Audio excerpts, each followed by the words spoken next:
So Franco, what is this giant clock here? Can you tell everybody what we're looking at? It's our brand new national debt clock, and as you know, the Canadian Taxpayers Federation, we've been taking a form of the debt clock across Canada since the 1990s to sound the alarm over runaway deficits and debt. And with the Trudeau government's $1 trillion plus debt, we knew it was the right time to roll the brand new debt clock out and to go coast to coast with it. And you mentioned it's a brand new debt clock, because when I was at the Canadian Taxpayers Federation, we are also touring a debt clock, but it looked quite a bit different than this. So why did you have to, spend all the money and get a new one? Well, short answer, the Trudeau government broke our debt clock. The Trudeau government's $1 trillion debt tab broke the old debt clock, so we had to build a new one.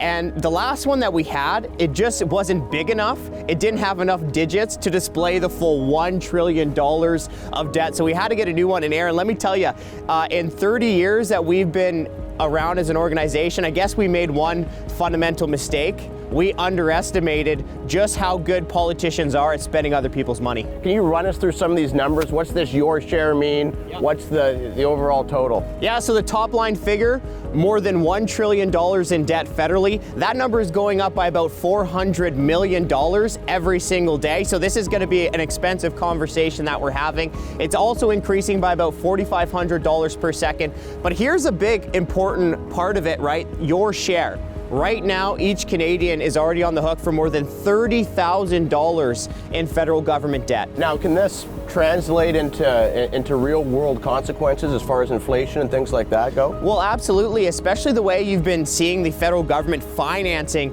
its huge deficits during the pandemic. I mean, you've had the federal government use its central bank to print up about $370 billion right out of thin air by buying financial assets like Government of Canada debt. So it really has seemed during the pandemic that Ottawa has been using the printing press to finance its deficits. That means Ottawa is financing its spending by devaluing our money. That's the inflation tax. Look, I talk to a lot of Canadians, as I'm sure you do, and they always tell me that they are worried about the financial future that they're leaving to their kids and grandkids. And, these numbers going up, that doesn't look fair to me for the next generation. All right, Franco, thank you very much. Great organization, my old employer. Check them out, taxpayer.com. Hey, thanks.